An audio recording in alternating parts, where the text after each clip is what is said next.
وصحبه أجمعين. سبحانك لا علم لنا إلا ما علمتنا إنك أنت العليم الحكيم ولا حول ولا قوة إلا بالله العلي العظيم. رب اشرح لي صدري ويسر لي أمري واحلل عقدة من لساني يفقهوا قولي وسدد لساني واهد قلبي بحق سيدنا محمد صلى الله عليه وسلم. اللهم ألهمنا بالعلم وزينا بالحلم وأكرمنا بالتقوى وجملنا بالعافية. اللهم أخرجنا من ظلمات الوهم وأكرمنا بنور الفهم وافتح علينا بمعرفة العلم وحسن أخلاقنا بالحلم واجعلنا ممن يستمعون القول فيتبعون أحسنه والحمد لله رب العالمين. Alhamdulillah, bersyukur kita kehadrat Allah yang memberi kepada kita taufik dan juga kelapangan masa untuk berada pada malam ini untuk kita sama-sama teruskan lagi kitab yang ada bersama kita, iaitu Munyatul Musalli karangan Syekh Daud Al-Fatani. Kita berhenti kat mana?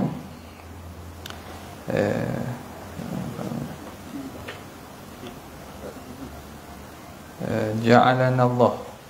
Citra. Ja'alana Allah. Bismillahirrahmanirrahim. Qala al-muallif rahimahullah wa nafa'ana bihi wa bi'ulumihi wa asrarihi fid darain amin ya rabbal alamin. Qala ja'alana Allah wa iyyakum minal muhafizin 'alas salah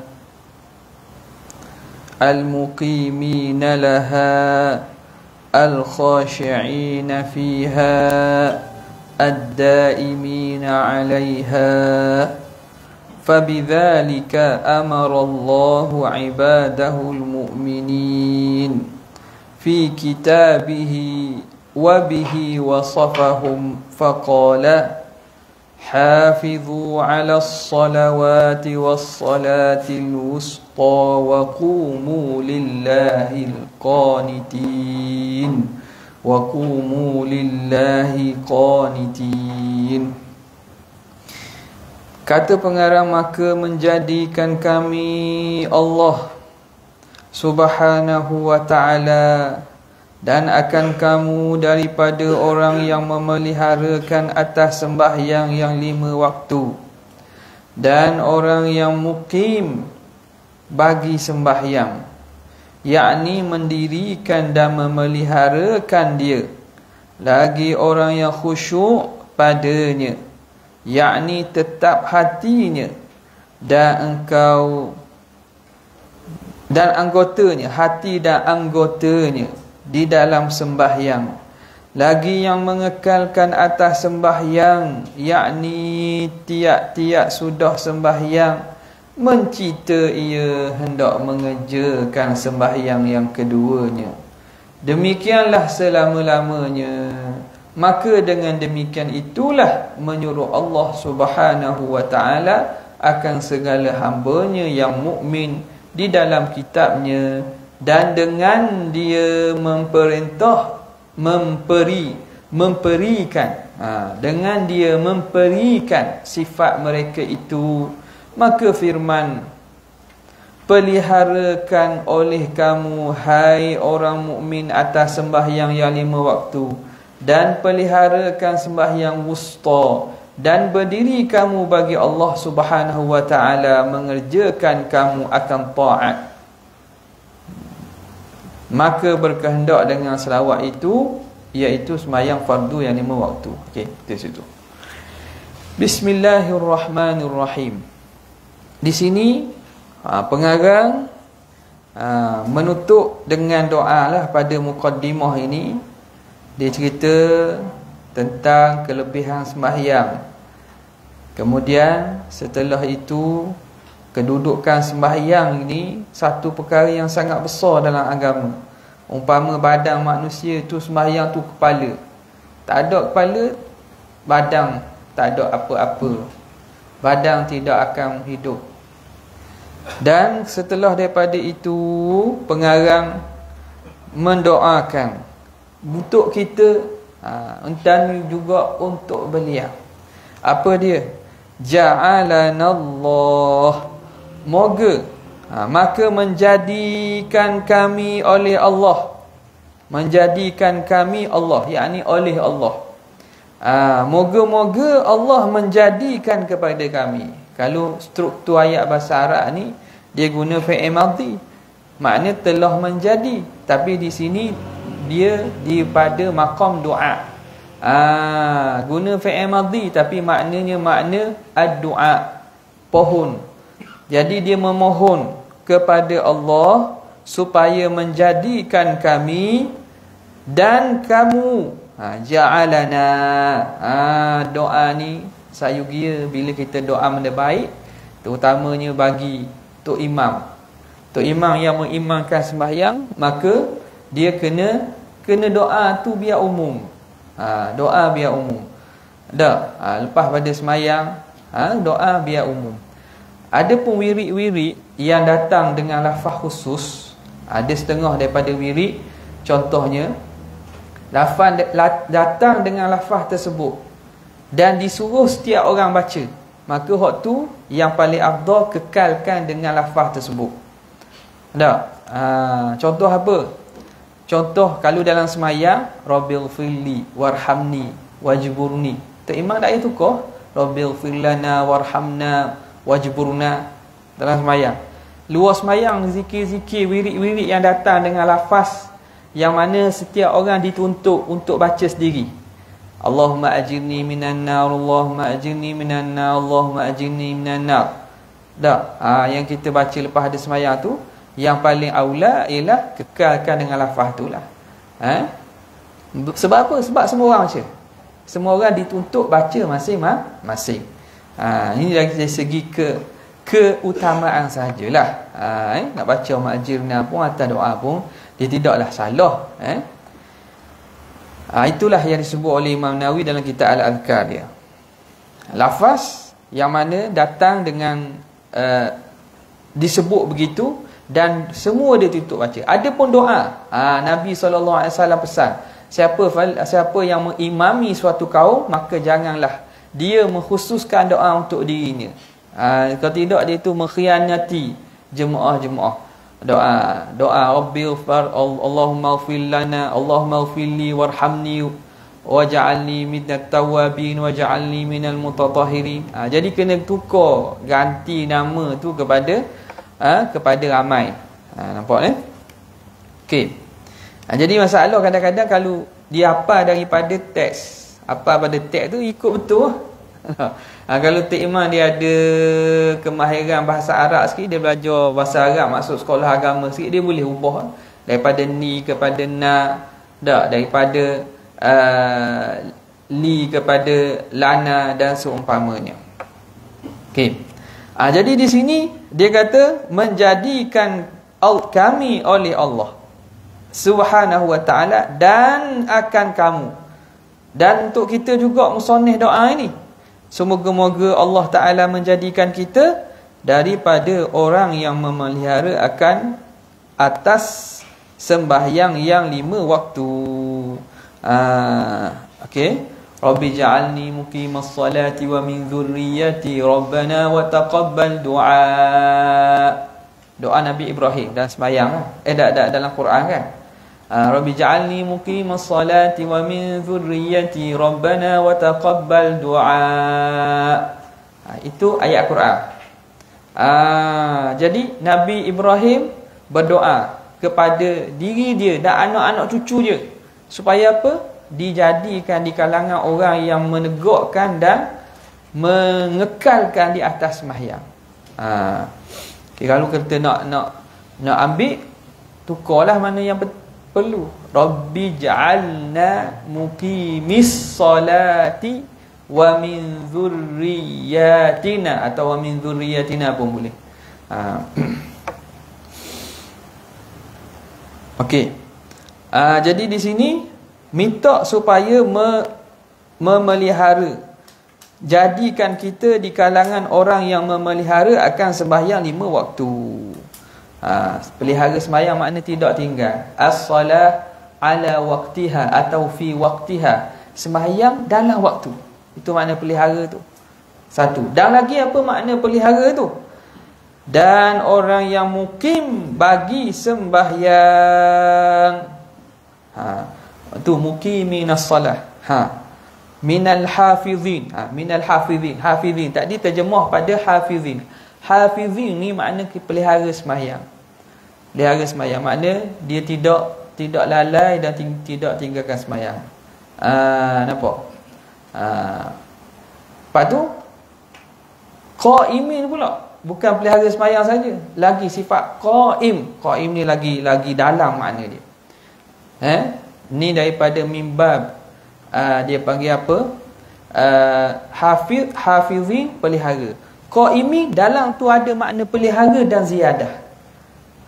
Nampak? Ada makna pelihara dan ziyadah. Sebab Al-Quran guna Allahumma rabbi ja'alni muqimis salah.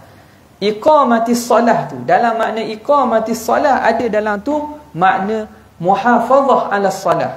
Dalam makna mendirikan sembahyang ada makna menjaga sembahyang. Nampak? Jadi dia guna pula wal muqimina laha, dan orang yang mukim bagi sembahyang. Mukim, istilah mukim ni dah. Istilah mukim bukan musafir ni. Kalau mukim dalam musafir ni orang yang apa? Bermukim. Orang yang duduk satu tempat tu 4 hari penuh dan lebih, panggil mukim. Ni musim-musim cuti sekolah ni. Ramai orang bermukim di Terengganu, mari jalan. Ia bukan mustautin. Dia mari mukim, mari duduk lama. Duduk lama 4 hari penuh dan lebih, kira mukim. Anak-anak kita pergi berjalan mana? Pergi berjalan ngaji di universiti dah, Selangor, KL ke mana, duduk lama. Mereka tu dikira ahli mukim. Mukim. Orang yang mukim ni wajib sembahyang Jumaat. Wajib sembahyang Jumaat. Okey, tapi dia tidak dibilang ahli Jumaat. Tak bilang 40 orang. Dia wajib sembahyang Jumaat, tapi adakah dibilang daripada 40 orang? Tidak. Yang dibilang 40 orang ada syarat-syarat.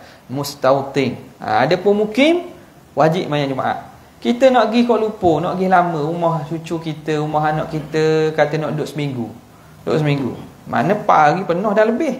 Kita pergi sana tu, dalam perjalanan boleh jamak qasar. Sampai saja di sana tak boleh jamak qasar dah. Sebab kita telah tetap nak duduk di situ 4 hari penuh dah lebih. Kita telah, bila sampai tempat tu, kita telah jadi status mukim. Bila bermukim tak boleh jamak qasar. Nampak? Okay? Boleh pula keluar pula nanti nak musafir baru pula. Dalam perjalanan kita dikira musafir. Situ boleh jamak dan juga qasar. Okey. Jadi mukim di sini bukan maksud tu. Itu dalam bab musafir. Mukim di sini apa dia makna? Dia kata orang yang mukim bagi sembahyang, yakni menghendaki dengan mukim itu mendirikan dan memeliharakan dia. Mendirikan dan memeliharakan dia. Nampak? Jadi dalam makna mukim, iqamatis solah tu, sebab itu dalam Quran aqimus solah, tidak tulis sallu saja. Allah tidak kata sallu saja. Allah Subhanahu Wa Taala kata aqimus solah, dirikan sembahyang. Kerana dalam makna mendirikan tu makna yang lebih mendalam. Bukan sekadar mendirikan, menegakkan. Menegakkan maksud apa? Menunaikannya dengan rukun dan syaratnya dengan sempurna. Itu maksud mendirikan. Iqamah tu an tuadda as-salatu bi syuruti wa arkaniha. Menunaikan sembahyang dengan syarat-syarat yang dan rukun-rukunnya. Syarat-syarat dan rukunnya. Di samping apa ni? Khusyuk. Ada. Jadi bukan itu saja. Pelihara pun ada dalam makna mendirikan sembahyang. Ada dalam makna mendirikan sembahyang. Sebab tu dia kata yakni mendirikan dan memeliharakan dia. Lagi orang yang khusyuk padanya, al-khashi'ina fiha. Al-khashi'ina fiha, orang yang khusyuk padanya. Khusyuk padanya. Sekarang dia terang makna khusyuk pula. Khusyuk ni biasa kita dengar lah. Khusyuk ni makna apa tak? Khusyuk, lafaz khusyuk ni biasa kita dengar. Tapi orang salah erti makna khusyuk ni. Dia khusyuk ni ada banyak martabat. Kata khusyuk secara mana? Khusyuk tu makna kalau burung mari boleh hinggap atas bahu. Dia tak makna khusyuk gitu. Makna khusyuk tu dah ingat serba-serbi dah. Apa dah? Kalau khusyuk tu makna kalau belanggar luar dak dengar. Ada orang faham gitu. Dia khusyuk ni maratib, ada martabat dia. Jadi aqallul khusyuk, sekurang-kurang khusyuk tu seorang tu sedar di sembahyang dan dia menghayati makna-makna bacaan dalam sembahyang. Dia menghayati makna-makna bacaan dalam sembahyang. Tu kira khusyuk dah. Nampak tak? Kira khusyuk dah. Makna dia tahu, dia sedar, dia waqaf, i'tidal, sujud dan dia hayati makna-makna sembahyang. Itu dikira martabat khusyuk dah tu. Lebih lagi, memang banyaklah martabat khusyuk lebih tinggi ada lagi. Sehingga kan tak ingat selain daripada Allah, itu martabat lebih tinggi. Tetapi sekurang-kurang khusyuk itu memerhati dan mentadabbur bacaan dalam sembahyang. Nampak tak? Yang tak ampuhnya akad takbir, tengok-tengok sudah. Tengok-tengok beri salam dah. Beri salam dah. Jadi akad takbir Allahu Akbar, habis beri salam dah. Habis dah. Dak sedar habis dah sembahyang. Nampak tak? Jadi mengelamu ke mana tu? Guana tu. Jadi dia kata lagi orang yang khusyuk padanya. Apa makna khusyuk? Musannif terang sini. Yakni tetap hatinya dan anggotanya dalam sembahyang. Tetap hati dan anggotanya dalam sembahyang. Nampak? Ni makna khusyuk ni. Hati tetap. Makna tak dilah beri penumpuang, dia sedar. Anggota tetap. Taklah makna garu-garu. Setengah orang semayang tu lah nak garu, mayang nak garu. Tak? Jadi gitu sebab apa tak tahu. Mungkin dia sebab dia pergi ke luar negara ke, dia pergi keluar ke mana-mana ke, dia tengok orang semayang pergi Mekah, tengok tu imam Mekah semayang baik ki serban. Semayang baik ki serban, baik ki jubah, baik ki ni. Tak tengok lagi orang Arab semayang tengok esek. Tengok esek tutup, boleh tulis pula. Ni kita benda hak tak molek tak payah ambil lah. Benda hak tak molek tak payah ambil. Walaupun di sisi mazhab dia benda perbuatan kecil tu tak batal, tapi memang orang panggil tak khusyuk. Semayang tak main janggut. Tak? Main janggut tu. Lepas main tak main pula janggut. Jadi kat mana silap tu? Itu kata syaitan ni kadang-kadang orang hak buat ibadat, dia nak tinggal ibadat payah. Dia beri kurangkan pahala ibadat. Nak mari syaitan nak mari kacau kita. Jangan mayang ayah haji, malam ni tak payah mayang. Payah. Nak sekali je. Kalau dak makan. Orang mari sejid dak makan. Kalau suruh tinggal semayang, suruh jangan semayang, dak makan. Jadi dia kacau cara lain supaya ibadat kita asal boleh markah penuh, pahala penuh, ia jadi kurang. Kadang-kadang perkara-perkara beginilah yang mengganggu khusyuk. Gerak-gerak dalam semayang. Dalam satu cerita Nabi SAW, dalam satu ketika datang seorang lelaki semayang, Nabi tengok dia. Dalam semayang dia pegang janggut. Tangan dia tak tetap. Antara sebab disuruh pegang ni, antaranya lah, walaupun memang ini datang pada sunnah. Al-imsak ni, pegang tangan ni supaya tangan kita tak jadi nano tangan ni. Tangan kita pegang ni maknanya supaya apa? Tak jadi gerak ke arah benda-benda yang tak patut. Jadi bila dia tengok lelaki tu, sahabat tu main janggut, Nabi kata lau khasha'a qalbuhu la khasha'a jawarihuhu. Si fulan ni kalau hati dia khusyuk, nescaya anggota dia khusyuk juga. Kalau hati dia khusyuk, nescaya anggota dia khusyuk juga. Nampak tak? Jadi benda berkaitan pergerakan dalam semayang ni, jangan kita banyak gerak pada benda-benda yang tidak dituntut dalam semayang. Tidak dituntut. Budak sekolah, biasa budak sekolah tengah semayang je garu kaki.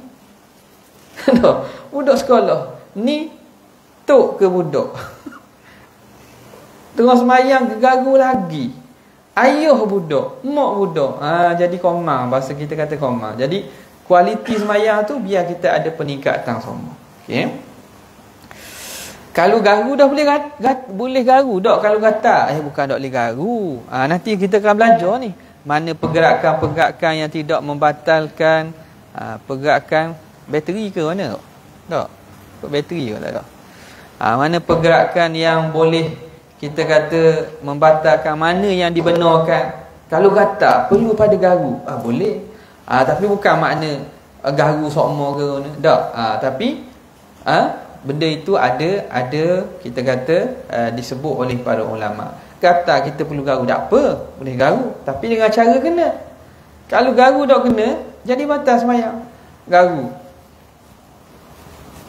3 kali dan lebih, batal semayang. Tapi kalau garu gini, tak batal pula. Sebab yang gerak je jari saja. Yang gerak jari ni anggota kecil. Teknik tu kena belajar. Faham tak? Teknik. Okey. Mana dia kata? Tetap hati dan anggotanya di dalam sembahyang, lagi yang mengekalkan atas sembahyang. Ad-daimina 'alaiha. Ini terjemah. Ad-daimina 'alaiha. Lagi yang mengekalkan atas sembahyang. Makna daimu. Ini dalam Quran, walladzina ala salatihim daimun. Orang mukmin sifatnya Allah Taala kata daimun. Lafaz solat daimun ni. Kalau kita kena faham juga istilah ni dalam Quran, Allah Taala sebut ala salatihim daimun. Mereka yang daimun, sentiasa di atas sembahyang mereka. Daimun ni apa? Kalau orang ngaji ilmu-ilmu hak menyeleweng pun, dia ada istilah dipanggil solat daimun. Solat khashi'un, solat daimun. Solat daimun yang mereka faham dengan makna salah. Apa dia? Semayang sokmo. Semayang sokmo. Dia kata kita tak payah dah semayang 5 waktu ni. Makam kita makam solat daimun. Semayang daimun. Orang hak tidak ada ilmu fardu ain yang kemah terpengaruh lah. Kata berapa kali mayang sehari? 5 kali. Saya bukan 5 kali, saya sentiasa sembahyang. Dengar hebat. Sentiasa sembahyang pun baca ayat Quran. Dan mereka yang di atas sembahyang itu sentiasa. Baca begitu, hebat lah. Nak belajar. Guana kok sembahyang daimun ni. Sembahyang daimun ni guana. Sembahyang yang tidak ada niat, tidak ada perbuatan. Tidak ada perkataan. Duk kedai kopi, mayang ni. Ni geng-geng buah ni. Geng-geng buah kedai kopi ni. Bukan semua ni. Hak jenis ajaran yang sesat ni. Ajaran makrifat hak sesat ni. Jadi mereka, pada istilah mereka, ada kitab-kitab mereka menyatakan solat daimun tu apa. Solat daimun, dia kata dah semayang Tuhan kabarkan fawailul lil musalli, celaka orang semayang. Dia kata siapa yang berani kata dia ni khusyuk dalam semayang dia. Siapa berani? Kalau tanya ni pun tak berani kita tak. Berani angkat tangan. Siapa yang khusyuk dalam semayang? Berani angkat tangan? Tak berani. Jadi memang awak tak akan kata. Dan memang pun kita nak khusyuk sebenarnya tidak. Tidakkah Tuhan kata fawailul lil musalli alladzina hum an salatihim sahun, orang yang lalai dalam semayang, dia terjemah gitu. Jadi boleh merakui saja-saja semayang. Jadi semayang daimun inilah semayang yang ditutup oleh Tuhan. Habis dah. Habis ya. Lama-lama molek ada mari sejid mayang, dak mayang dah. Dak mayang dah. Sebab apa? Maqam dia tinggi kabarnya. Ini bukan maqam tinggi, makan tinggi. Makan tu tinggi, makan tu tinggi. Nampak tak? Jadi ni semua ajaran yang salah belaka. Pertamanya, ayat Quran yang kata fawailul lil musallin alladzina hum an salatihim sahun tu salah dah dia terjemah. Terjemah salah dah. Bukan di situ kena kepada orang yang tidak khusyuk dalam sembahyang. Sebab itu Allah Taala sebut alladzina hum an salatihim, bukan fi salatihim. An salatihim. Orang yang daripada sembahyang tu lalai. Dia tu dok sembahyang. Satu makna.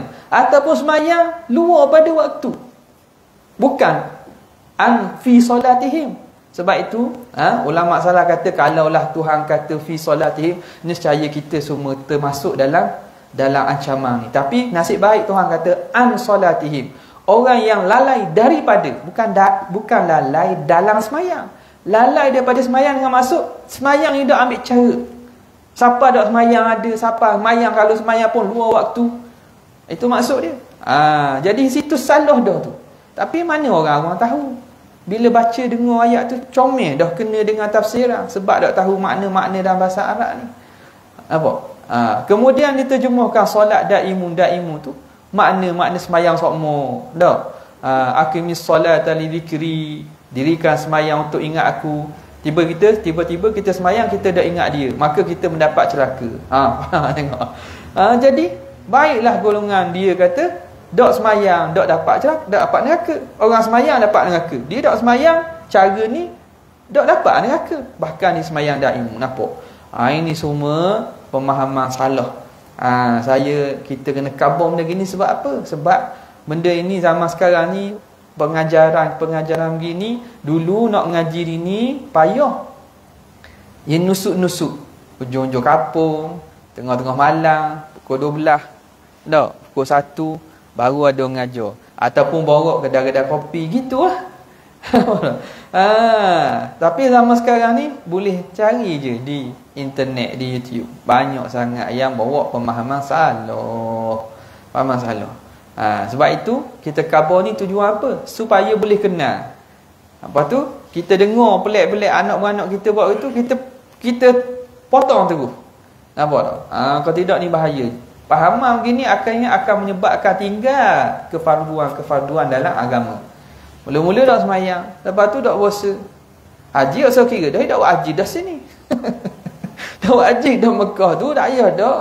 Haji dalam hati. Nampak tak? Tawah hati je. Kan tawah Kaabah tu. Dahlah zaman sekarang nak pergi haji payah. Jadi benda-benda pahaman yang sesat gini kena ambil berat, ambil perhatian supaya jangan tersebar, terutamanya dalam keluarga kita atau orang yang kita kenal. Nampak? Okey. Nak sekat dah nak sekat ke mana? Macam live awak saya buat, boleh sekat dah sekat kau. Kena buat report report siapa? Report kepada syarikat orang kafir. Bukan dia ada jakim ke apa nak pantau, nak selia. Sebab itulah benda-benda gini kena hati-hati. Okey, tengok. Sebab itu kita nak faham agama ni kepahaman ulama. Dia kata, mana boleh agama ni bahasa Arab aje, Allah Taala turunkan agama pada seluruh bangsa kan? Turun kepada seluruh bangsa kan? Jadi kata tak perlu pun mengaji bahasa Arab, kita faham kenal Tuhan dengan awak kita. Betul, tetapi wahyu tu kok bahasa Arab.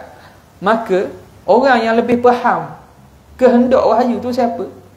Orang yang ada kemahiran bahasa Arab lah. Ada kemahiran bahasa Arab. Golongan ni baca Quran pun tunggal langgar. Tunggal langgar. Nak jalan mudah. Semua nak jalan mudah lah ni. Okey.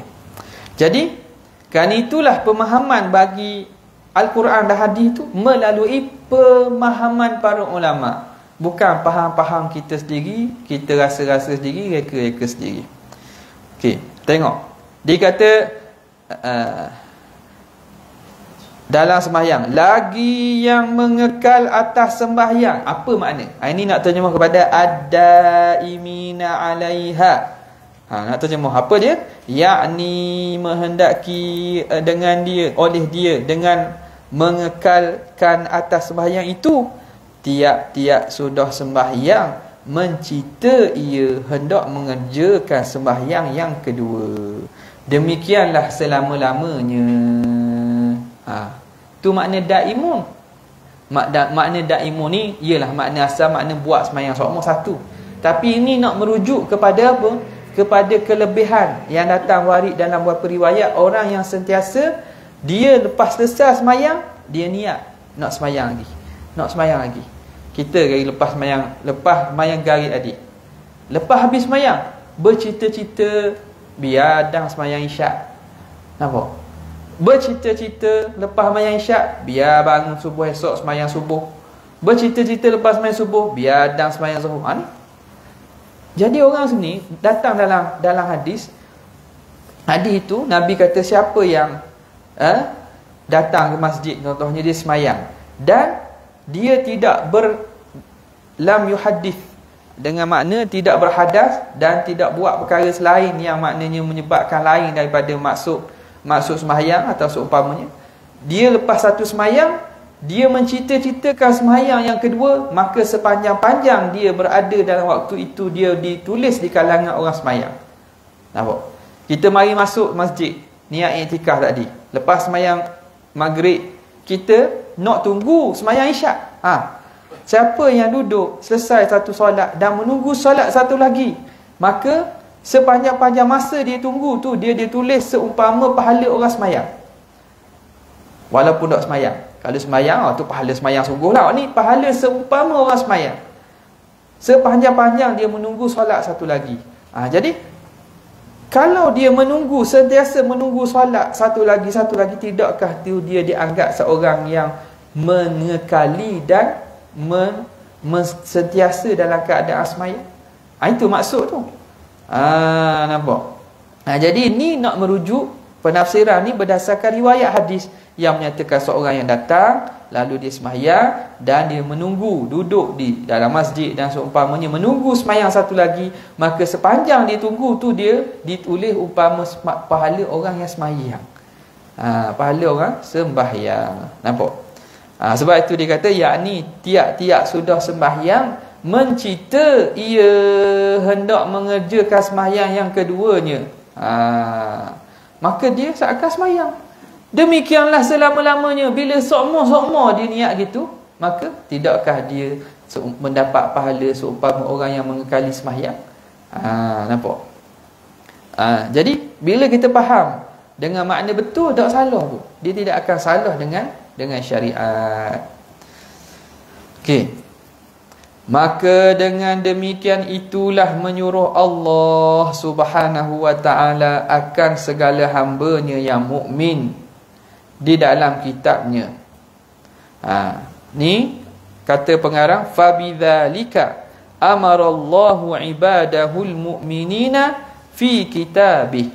Dengan ini sifat-sifat ni tadi, khashi'in, daimin, hafizin. Lagi apa dia?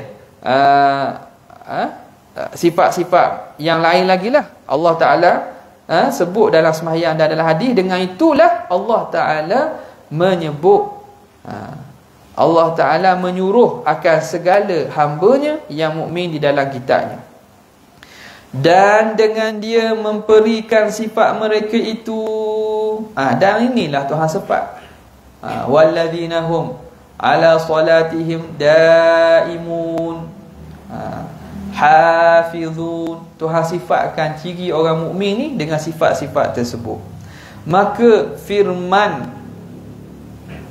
moleknya firmannya itulah, firman Allah Ta'ala tu.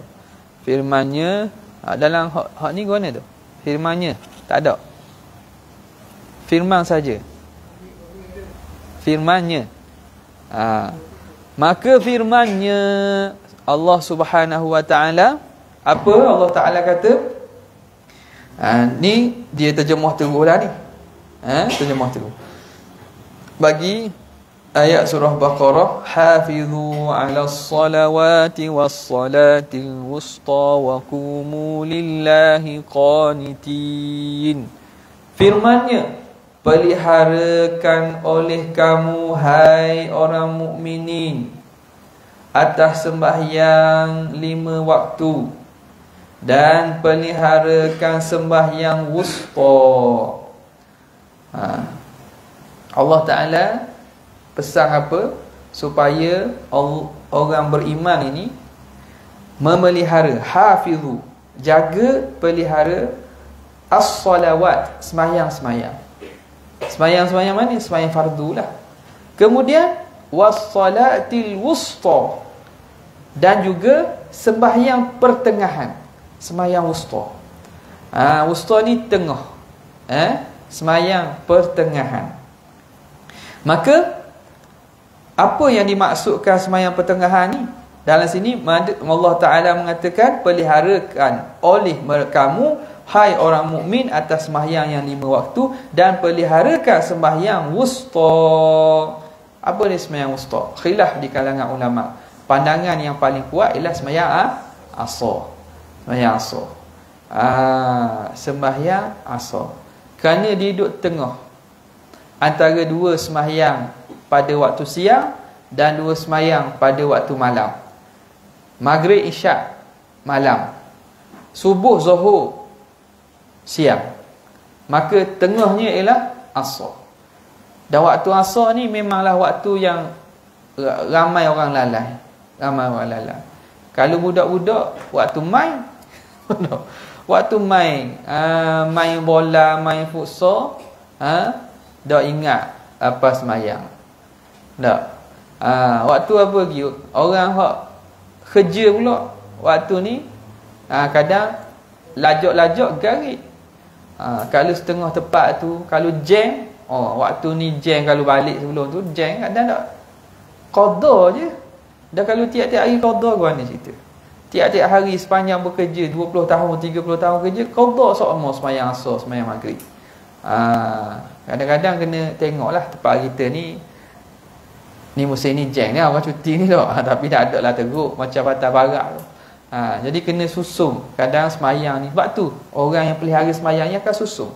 Dia akan susun jadual hidupnya berdasarkan semayang. Dia akan susun. Ni tak semayang lagi, cari tak semayang lagi, susah hati. Cari tempat berhenti, cari masjid, cari seseminyak, surah dan seumpamanya. Nampak? Kalau tidak, kiranya tak ada lah. Tak ada, hanyut gitu. Kalau adalah ke perasaan sikit, balik qada. Tapi qada ni dia tinggal dengan sengaja tu. Alasan apa qada? Pergi perang ke? Siapa kena qada kan? Tak ada. Terlekat dalam jam urusan dunia. Tu. Waktu rasa ni waktu yang sangat penting untuk seorang itu pelihara dia. Tengok. Sebab tu Tuhan, walaupun sembahyang, hafizu ala salawat, dalam salawat itu sembahyang 5 waktu ada tak waktu asar? Ada dah. Tapi Tuhan ulang lagi sebagai mentakkidkan, menegaskan lagi kepentingan sembahyang asar. Kepentingan sembahyang asar. Ini kedudukan sembahyang dalam diri orang mukmin, satu benda yang besar dan perlu dijaga. Okey. Sembahyang wusta, dan berdiri kamu bagi Allah Subhanahu wa ta'ala, mengerjakan kamu akan taat. Jadi kita disuruh berdiri. Waqumu lillahi qanitin. Qanitin dengan ta. Qanitin makna tunduk, patuh, taat kepada Allah Subhanahu wa ta'ala. Okey. Kata musannif, maka berkehendak dengan salawat itu, iaitu sembahyang fardu yang 5 waktu. Jadi dia kata sembahyang Tuhan sebut tadi, hafizu ala salawat, sembahyang tu sembahyang 5 waktu lah. Kerana itu yang wajib. Apa dia? Iaitu zuhur dan asar dan maghrib dan isyak dan subuh. Maka demikian itu ialah sembahyang yang tiada diluaskan akan seorang daripada orang Islam meninggalkannya. Diluahkan makna diberi ringan. Tak ada kerenganan kepada orang Islam untuk tinggal. Tak boleh. Oh gitu. Dilolos. Boleh tak? Diluas. Beri keluasan. Dilolos. Soal umi dilolos. Tiada diloloskan. Tak boleh orang lari daripada orang Islam meninggal. Dilolos Ada orang umi tak? Orang Jawi tu luah juga. Luah. Dia luah, diluaskan meninggalkannya tu dari segi struktur makna betul dah. Makna tak ada keluasan untuk tinggal. Tiada dibenarkan tinggal. Tidak diberi keluasan. Makna tidak beri, tak ada peluang. Kalau lolos tu makna lari tak? Lolos makna lari. Tak ada alasan. Tiada dak alasan dak jadi. Betul dah makna tu, tapi tulisan tu. Tulisan tu tulisan ada hak nuskah tu. Apa nama ni, Khazanah Fataniyah ataupun Bab Kutaibah, tak ada. Lu tengoklah balik.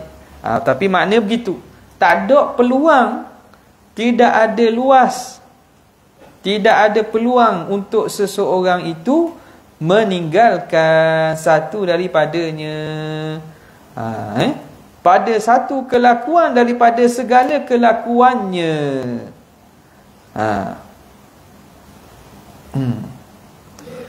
Okey, tak boleh.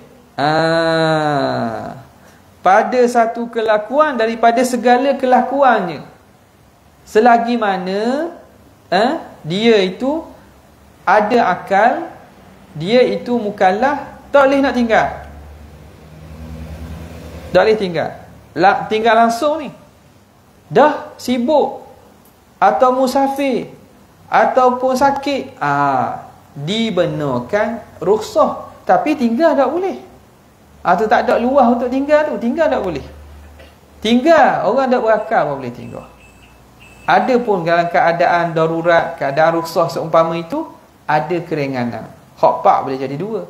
Hak waktu kediam boleh awalkan, waktu awal boleh kediamkan.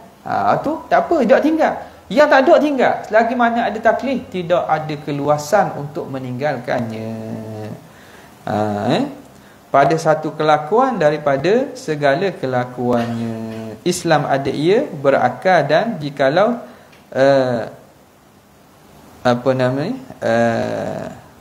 sampailah lemahnya barang yang sampai, dan sakitnya kepada sangka-sangka sampainya. Jadi kita sambung situlah. Iaitu kat mana tadi? Pada satu kelakuan daripada segala kelakuannya. Pada satu kelakuan daripada segala kelakuannya. Wallahu ta'ala a'la wa a'lam. Ni ada catatan kata tiada diluaskan. Itu Khazanah Fataniyah. Syekh Wan Muhammad Sawi, dia ada kitab ni memang dikhidmatkan lah, dikhidmat oleh ramai kitab yang kita baca ni, diluaskan. Makna hak nampak hak dekatnya dengan makna atau dengan kehendak musannif tu diluaskan lah. Diluaskan. Loloh tu dak diluaskan. Hak Jawi ni diluaskan. Dia faham ke mana? Diluaskan meninggalkannya. Tiada diluaskan meninggal. Ni bahasa ni memang orang sebut guna. Tiada keluasan, tak ada peluang, tak ada ruang untuk tinggal. Luas ruang, tak ada ruang untuk tinggal. Ni kitab lama je lah, kita kena jagalah berkaitan dengan murad musannif tu. Jazakallahu khair. Terima kasih banyak. Ya, sekadar tu saja. Wabillahi taufiq hidayah. Assalamualaikum warahmatullahi wabarakatuh.